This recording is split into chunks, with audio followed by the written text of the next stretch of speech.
하다 보면 힘든 일이 생겨요. 아, 이건 내가 할 수 있지, 당연히 내가 하는 거지, 이러면서 자신감 있게 시작을 했는데 계속 그 결과가 너무 안 나오고 계속 실패하고 그러면서 계속 벽에 부딪히는 게 너무 오래 걸리는 거예요. 멘탈 관리가 평상시에도 안 되는 사람들이 있어요. 이런 사람들은요, SNS를 끊어야 돼요. 왜냐하면 평상시에 멘탈이 안 좋은 사람들은요, 다른 사람이 행복한 삶을 살고 있는 것만 봐도 비교를 자꾸 합니다. 왜 나는 저렇게 행복하지 않아? 왜 나만 실패하는 것 같아? 이런 생각을 하는 거예요. 근데 멘탈이 강한 사람들은 SNS를 보더라도 난 더 잘할 수 있겠네? 이렇게 생각을 하는 거예요. 그래서 SNS를 어떻게 자극제로 사용할 것인가를 우리는 배워야 합니다. 멘탈이 약하다는 말, 심리학적으로는 무슨 뜻인가요?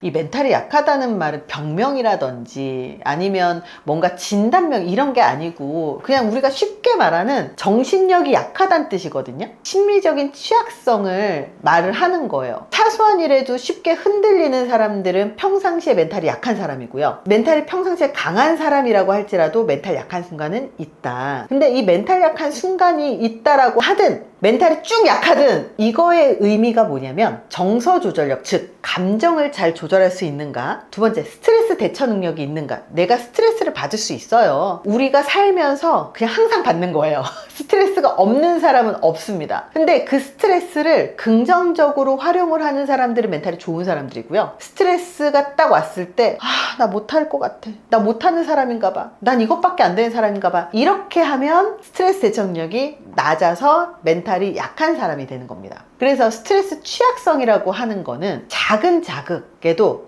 과도하게 불안하고 과도하게 좌절하는 사람들이에요. 그리고 회사에서도 일을 하다 보면 욕먹을 수 있는 거잖아요. 근데 저도 일을 하다 보면 이거를 다 외웠어야 돼서, 사실은 매뉴얼이 있어요. 회사의 매뉴얼인데 다 외웠어야 되는데 외우지 못한 상태에서 상사한테 질문을 받은 거예요. 이건 어떻게 해? 그랬더니 제가 기억이 안 나는데요 했다가 이거 정도는 외워야지 한마디 들었거든요. 근데 그때 너무 괴로운 거예요. 그래서 일주일간 회사 출근하면서 회사 다녀야 되나 말아야 되나 저도 그런 적이 있었단 말이에요. 우리도 똑같을 거예요. 그거는 진짜 되게 작은 자극이었더라고요. 지금 생각을 해보니까 그냥 하면 되지, 이러면 되는 문제인데도 불구하고 이게 우리한테는 처음 경험을 하는 거다 보니까 작은 자극도 되게 크게 부풀려서 생각을 해서 너무 불안하고 좌절감이 들고, 나 여기서 벌써부터 찍혔는데 나 여기서 인정받을 수 있을까? 더 잘할 수 있을까? 나 여기서 더 잘하는 것보다 그냥 차라리 이직할까? 여기까지 가는 거예요. 스트레스가 취약한 사람들은 이런 작은 자극에도 과도하게 생각을 하고 과도하게 긴장하고 그래서 더 과도하게 대응하는 것들이 스트레스 취약성이고요. 그러다가 보니까 자기 조절력이 부족해지는 거예요. 감정이 폭발해요. 막 울어, 막 화장실 가서 막 충동적으로 탈주를 해요. 그날 사무실에 탈주를 해요. 저도 종종 우리 아르바이트들 이렇게 보면 피드백 할 수 있잖아요. 그럼 요거는 요렇게 하고 요건 요렇게 하고 요건 요렇게 해주세요. 이 정도는 알 줄 알았는데 이런 거는 검색하면 되잖아요. 그리고 피드백을 한 적이 있었어요. 그랬더니 그날 점심시간에 사라진 거예요. 탈주를 했더라고요. 그래서 이렇게 감정이 폭발을 하고 충동적인 반응도 있고 회피 행동도 있는 거예요. 이거 자체가 회피잖아요. 직접 직면해서 죄송합니다, 이거에 대해서 제가 배우겠습니다, 이러면 끝나는 문제인데 그냥 회피해버리는 거잖아요. 그럼 발전이 있겠습니까? 없죠. 그래서 이렇게 자기 조절력이 부족하기 때문에 못 견뎌내는 거예요. 상황을 객관적으로 조금만 살펴보면 그래, 내가 여기 처음 왔고 처음 경험한 거고 내가 잘 모르는 거니까 당연히 실수할 수 있고 욕먹을 수 있고 피드백 받을 수 있고 고치면 되는 거고 맞춰 나가면 되는 거지, 이렇게 생각하면 끝나는 건데도 불구하고 나는 못하는 사람이구나 이러면서 탈주해버리는 거예요. 또 이런 분들이 뭐가 부족하냐면 자기 효능감이 부족합니다. 자기 효능감이라는 게 뭐냐면 내가 그 일을 할 수 있다는 사실을 내가 믿는 거예요. 내가 나를 믿는 건데 그냥 나를 믿는 근자감이 아니라 내가 이 일을 할 수 있는 사람이라는 걸 내가 나를 믿어. 이게 되게 어려운 걸 수도 있어요. 예를 들어서 한 번도 파워포인트를 써본 적이 없어. 근데 그냥 한 번 딱 열어봤어. 근데 한 번도 비슷한 것도 경험해본 적이 없는데 나 할 수 있어 해놓고 못하는 거예요. 이게 근자감이고요. 자기 효능감은 뭐냐면 내가 한 번도 워드를 사용해 본 적이 없어. 그리고 마이크로소프트 파워포인트도 사용을 한 번도 해본 적이 없어. 대신 나는 한글을 배워본 적이 있어, 어렸을 때. 그래서 한글이야 배치 비슷하고 딱 열어보니까 뭐 별로 차이가 안 나네? 그러면 뭐 내가 단축키는 몰라도 그냥 일일이 찾아가면서 할 수 있고, 그리고 뭐 검색하면 하는 거 안 나오겠어? 나는 한글에서도 다 했는데. 이게 자기 효능감이에요. 뭐냐면 어차피 내가 한번 해본 적이 있고 해보지는 않았어도 내가 이걸 할 수 있는 사람이라는 걸 스스로 아는 거예요. 뭐 모르면 검색하면 되지. 이런 사람들은 멘탈이 강한데, 요즘 이 자기 효능감이 부족한 사람들이 진짜 많은 게, 진짜 모르면 진짜 네이버만 검색해봐도 되고요. 네이버에 검색이 안 나오면요, 그냥 챗 GPT에다가만 물어봐도 되게 잘 나와요. 그런데도 불구하고 내가 이거 할 수 있을까? 어디서 이 문제를 해결하는 방법을 배울지조차 몰라. 그래서 회사에서 보고서 하나 작성해와 샘플을 주는데도, 샘플에서 그냥 수정만 하면 되는데도 내가 이거 채울 수 있을까? 그러면서 포기하거나 회피하시는 거예요. 회피하면 할수록 멘탈은 약해집니다. 정서의 회복 탄력성이 낮은 사람들도 있어요. 그러니까 살다 보면, 저는 지금까지 25년 직장 생활하고, 그리고 그 전에도 학교에서 그렇게 다녔지만, 사실 그 아인슈타인이 이런 얘기 했나요? 나는 99번에 시도를 했고 99번이 안 됐지만 99번에 안 되는 이유를 알았으니 이 다음에는 시도하면 되는 방법이 나오지 않겠냐고, 이렇게 얘기를 하거든요. 실패를 하면 정말 되게 크게 느껴지겠지만, 저도 지금까지 살면서 단 한 번 성공을 위해서 99번의 실패를 진짜 매번 해왔어요. 제가 책을 한 9권 지금 썼거든요. 근데 책을 쓰면서도 매번 잘 못 쓰는 것 같고, 유튜브 영상을 올리는데도 매번 잘 못하는 것 같고, 매번 실패를 하는 것 같고, 새로운 시도를 할 때마다 이게 맞나? 이런 생각 진짜 많이 해요. 그래서 제 머릿속에 25년간 사회생활을 하면서 성공 경험하고 실패 경험 중에서 실패 경험이 99%의 머릿속에 남아있고요, 1% 성공 경험이 있거든요. 1%? 근데 많은 분들은 이 실패 경험을 딱 한 번 하면서 이 실패 경험을 전체 경험이라고 스스로 생각을 해서 난 실패자인가 봐, 여기에 오래 머물러 있어요. 근데 이게 중요하지 않아요. 어차피 성공한 사람들은 대부분 99%의 머릿속에 실패 경험이 굉장히 많고, 그만큼 상처가 되게 많지만 결국은 하나를 해내고 나서 그걸 다 회복하는 거예요. 그냥 보상받는 거죠. 그래서 멘탈이 약하신 분들이 보면 불안장애도 있고 우울증, 회피 성향과 관련될 수밖에 없는 게, 일단 회피하면 불안합니다. 원래 그래요. 불안하고, 불안이 오래되면 우울해져요. 왜냐하면 불안은 공격성을 갖고 있기 때문에, 이 공격성은 다른 사람한테 표현할 것이냐 나를 탓할 것이냐 둘 중에 하나거든요. 근데 회피를 하시는 분들은 남 탓할 게 없잖아요. 그러니까 자기를 탓하니까 우울증으로 가버리는 거예요. 이렇게 멘탈이 약하다라는 건 병명이 아니라 심리적으로 내가 감당하지 못한다라고 스스로 나를 판단하는 것이라고 보시면 될 것 같아요. 멘탈이 약한 건 타고나는 걸까요?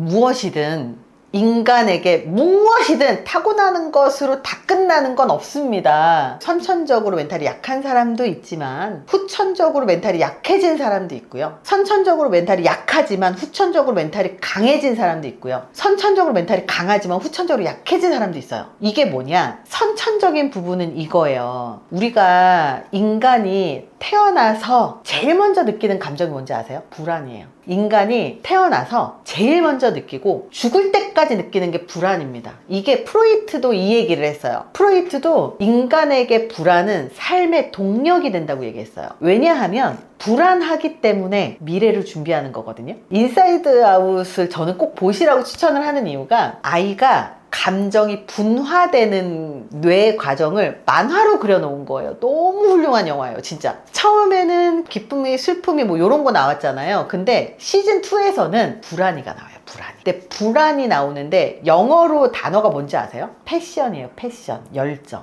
되게 재밌는 게, 패션인데 불안으로 번역을 했더라고요. 저는 너무 훌륭하다고 생각을 해요. 그 얘기가 뭐냐면, 인간은 딱 태어나서 불안을 느끼면서 살아요. 그러니까 불안은 그냥 인간에 있어서 그냥 기본적인 그냥 감정이에요. 불안이 없잖아요? 그럼 미래를 준비하지 않아요. 불안이 없잖아요? 열정이 생기지 않아요. 불안이 없잖아요? 그럼 아무것도 안 합니다. 사람이 열심히 하는 건 불안하기 때문인데, 선천적으로 불안 민감도가 높은 사람들이 있어요.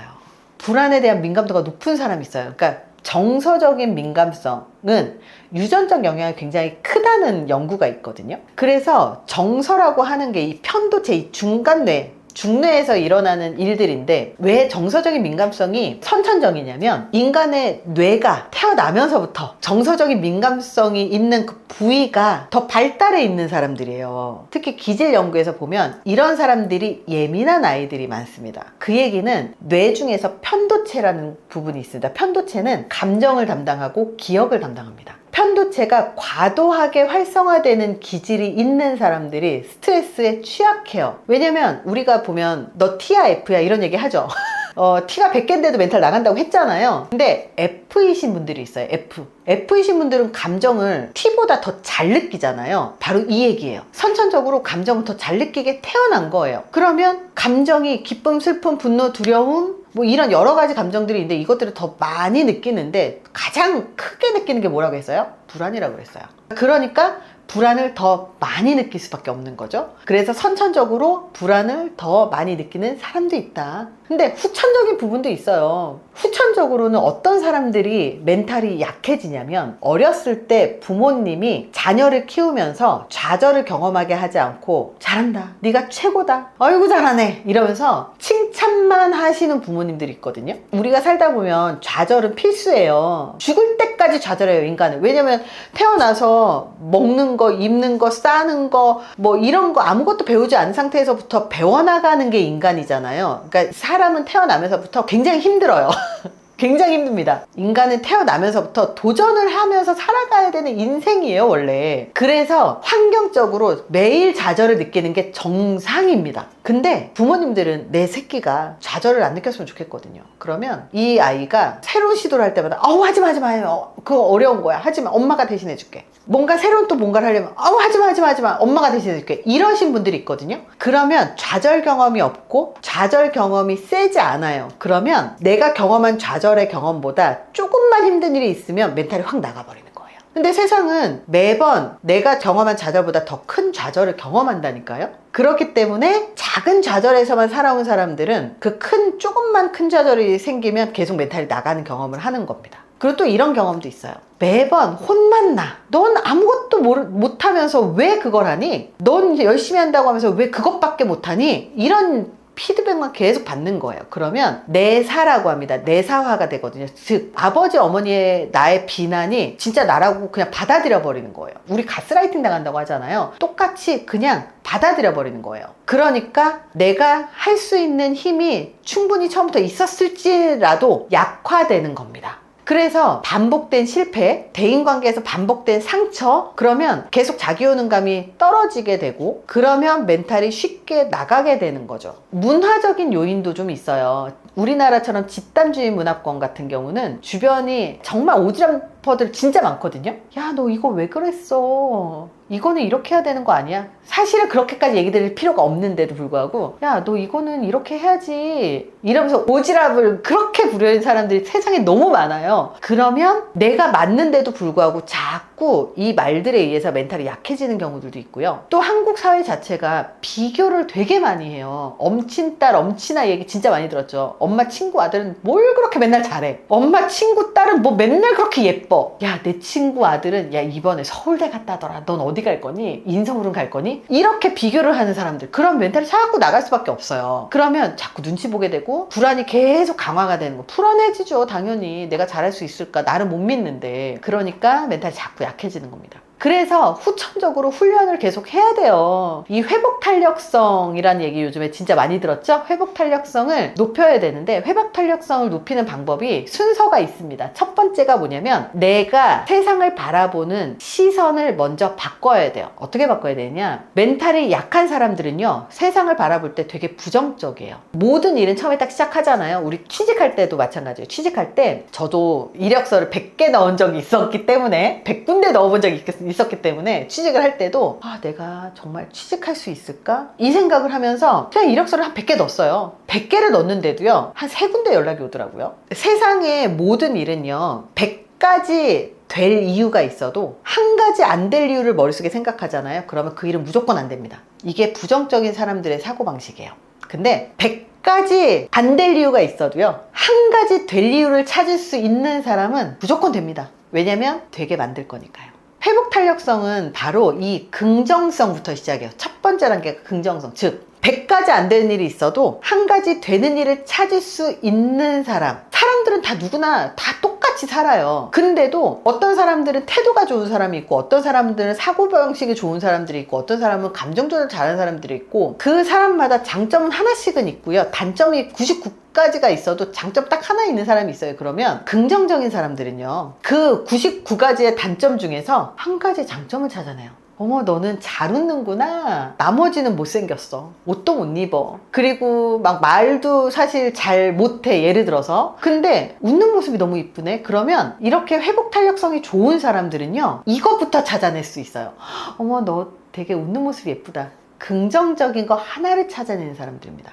그래서 우리가 일을 할 때도 처음 보고서를 작성하면 다 어려워요. 누구나 어렵고 못해요. 근데 회복력이 좋은 사람들, 회복 탄력성이 높은 사람들은요, 내가 이걸 할 수 있을까? 라는 생각이 들다가도, 아니 이걸 작성한 사람도 처음 한 건 아닐 거 아니야. 그럼 내가 이거 보고 나도 따라하면 될 거 아니야. 하지 뭐. 검색 한번 해볼까? 이러면서 생각을 바꿔서 못하는 이유 99가지 중에서 100가지 중에서 내가 할 수 있는 이유 한 가지를 찾아내는 사람들이 회복력이 높은 사람들입니다. 이것 먼저 시작이에요. 회복력이 좋은 사람들은 긍정적인 걸 먼저 찾아내는 게 1단계, 그리고 난 다음에 두 번째가, 아, 내가 이걸 찾아내는 거에 감사하다. 감사할 수 있는 사람. 감사하면 분노가 생기지 않아요. 화가 잘 안 나요. 그래서 감사하고, 감사한 마음이 들잖아요. 그러면 삶이 행복해집니다. 이게 첫 번째 세트이고요. 그리고 난 다음에 두 번째 세트가 뭐냐면, 자기 조절 능력 중에서 감정 조절 능력이에요. 내가 화가 났어도 화난 거를 좀 참고 내가 생각을 바꿀 수 있는 여유를 만들어내는 것, 그리고 내 마음을 빨리 바꿀 수 있는 능력, 이런 것들이 감정 조절, 자기 조절 능력이 두 번째 세트고요. 세 번째 세트가 뭐냐면, 이걸 통해서 사람들하고 소통하는 능력을 키우는 게 세 번째 세트예요. 그래서 멘탈이 약하다면 반드시 첫 번째, 100가지 안 되는 일 중에서 한 가지 되는 일을 찾으세요. 이게 회복력 높이는 가장 빠른 길입니다. 이 멘탈이 강하다는 건요, 고정되어 있는 게 아니에요. 멘탈이 약한 사람이 아니라 아직 멘탈 훈련을 못한 사람이라고 보면 돼요. 우리가 운동을 하면서 근육이 커지는 것처럼 이 마음의 훈련도 해야 되고요, 생각의 훈련도 해야 되거든요. 멘탈은 생각의 훈련 쪽이에요. 이 심리라고 하는 게 뭐냐면 사람의 마음의 이론이에요. 근데 마음이라고 하는 게 단순히 감정만 갖고 마음이라고 얘기하는 게 아닙니다. 감정과 사고가 두 가지가 같이 가는 게 마음이고요. 멘탈은 그 중에서도 사고 훈련 쪽이 더 강하다. 그래서 멘탈이 약한 건 어느 정도는 타고나지만 훈련으로 충분히 강해질 수 있는 게 멘탈입니다. 나도 멘탈이 약한지 스스로 체크하는 방법이 있나요? 멘탈이 약한지 강한지는 실패, 비난, 스트레스 앞에서 내가 얼마나 빨리 회복하는가로 알 수 있거든요. 이 질문 중 3개 이상이 그렇다라고 나오면 멘탈이 약한 편일 가능성이 있습니다. 일단 실패 파트를 한번 볼게요. 질문을 보시고 체크 한번 해보세요. 두 번째 파트가 스트레스 회복 속도 파트입니다. 체크 한번 해볼게요. 감정 조절 능력 파트거든요. 체크 한번 해볼게요. 자기효능감 파트 체크 한번 해보겠습니다. 이 질문 중 3개 이상 그렇다에 나온다면 멘탈이 약한 편일 가능성이 좀 있고요. 5개 이상이라면 스트레스 취약성이 높기 때문에 관리하고 훈련하셔야 됩니다. 멘탈이 약한 게 강점일 때도 있나요? 멘탈이 약한 게 강점일 수는 없지만, 멘탈이 약하면 멘탈이 강하게 되게끔 하려고 노력하는 게 제일 중요합니다만, 그래도 멘탈이 약하면 일단 첫 번째가 뭐냐면 공감 능력이 뛰어나 보일 수 있어요. 왜냐하면 상대방의 작은 감정 변화에도 민감하고요, 타인의 마음을 되게 잘 읽으니까 공감 능력이 높아 보이겠죠. 사람들 사이에서 아마 배려 있는 사람으로 평가받을 수 있을 가능성이 높습니다. 그리고 두 번째가 관계 유지 능력이 굉장히 좋아요. 왜냐하면 눈치를 많이 보기 때문에 다른 사람들하고 갈등이 있는 거를 견디지 못해요. 그래서 갈등을 없게끔 하려고 되게 노력하고 친구나 연인 관계에서 상대방 기분을 잘 맞춰주기 때문에 관계가 오래 가게 됩니다. 그리고 위험 신호에 되게 민감하거든요. 불안, 예민함 덕분에 위기 상황을 빨리 감지해서 팀이든 조직이든 관계에서 위험한 상황, 관계에서 안 좋은 상황에서 문제를 미리 예방을 할 수가 있습니다. 그러니까 제가 불안이라고 하는 키워드는 언제나 미래를 준비하게 한다고 그랬잖아요. 바로 이렇게 불안이 많기 때문에 이 불안할 신호를 빨리 캐치해서 미리 대비를 잘하게 되는 거죠. 그리고 자기 성찰이 깊다고 보여지는 부분들도 있어요. 왜냐면 쉽게 흔들리고 상처도 많이 받기 때문에 그만큼 저쪽 골방 들어가서 동굴 들어가서 나는 왜 이렇게 괴로운 것인가, 내가 어떻게 해야 될 것인가 생각을 굉장히 많이 해요. 이런 분들이 뭐 글쓰기라든지 예술 쪽에 많이 종사하시는데, 왜냐하면 자기 멘탈이 약하니까 글쓰기나 예술이나 아니면 뭐 그림이나 음악이나 이런 쪽으로 승화시키시는 분들이 되게 많은 거예요. 그래서 이런 분들이 사실 예술 계통에 계신 분들이 굉장히 예민하고 감정 기복도 좀 있고 혼자 있는 시간이 굉장히 많은 경우들이 많아요. 그래서 이런 분들이 또 통찰력으로 연결되는 경우들도 있습니다. 이렇게 높은 민감성이 외부 자극에 예민한 사람들이거든요. 이런 분들이 공감 능력도 높고 상대방 입장도 빨리 파악하고 세심함이 좀 있기 때문에 장점으로 보일 수 있습니다. 하지만 중요한 건 뭐냐면, 그러면 내가 너무 괴로워요. 중요한 건 멘탈이 약하잖아요. 굉장히 괴롭습니다. 그래서 멘탈을 관리해서 멘탈 능력을 높이려는 노력을 하는 건 중요해요. 멘탈이 약하다라는 건 쉽게 무너진다가 아니라 남보다 더 민감한 사람도 많고 그리고 더 세심한 사람도 많아서 빨리 캐치하기 때문일 수도 있다라는 것, 그렇게 보시면 좋을 것 같아요. 상담할 때 멘탈이 약한 사람에게 공통적으로 조언하는 것이 있을까요? 있죠.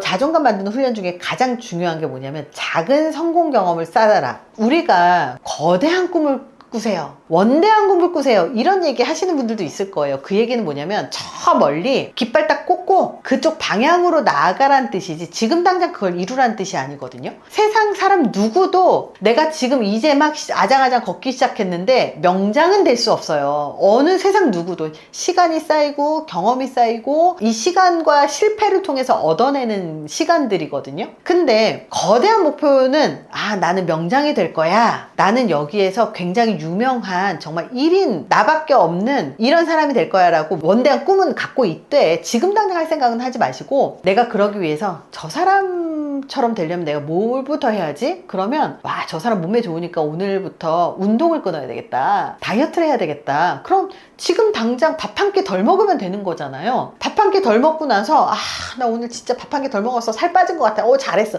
이게 작은 도전과 작은 성취예요. 한 줄을 써볼 수 있어야 두 줄도 쓰는 거고, 두 줄을 써볼 수 있어야 한 장을 쓸 수 있는 거예요. 이렇게 작은 성공 경험을 쓰다 보면 작은 도전이 성취를 하고 이게 반복되면서 스스로 내가 한 줄도 썼으니까 두 줄도 쓸 수 있는 사람이구나, 이게 반복되면서 자기 효능감이 자꾸 강화가 됩니다. 나는 한 줄 글을 쓸 수 있는 사람이구나, 그러니까 10줄도 쓸 수 있을 사람이야, 이렇게 생각이 정리가 되면서 멘탈이 점점 좋아지는 거죠. 그 경계 세우기를 되게 잘 해야 돼요. 경계 세우기라는 게 뭐냐면, 우리가 인간관계에 선이라는 거 있죠. 선 넘지 마, 이런 얘기 되게 많이 하지 않아요? 나한테는 선인데 걔가 내 선을 넘었어, 이런 얘기 종종 하는데, 이 선이 뭐냐면 심리학 용어로 경계예요. 경계 세우기. 나하고 다른 사람 사이에는 벽이 존재해요. 절대 넘어오면 안 되는 벽이 존재해요. 그런데 어떤 사람은 그 벽이 너무 나한테 가까이 있어서 사람들이 나한테 오버해서 선을 많이 넘어서 이거에 저거 해도 그래요, 좋아요, 그래요, 괜찮아요, 이렇게 한 사람이 있어요. 그러면 경계가 너무 낮은 거예요.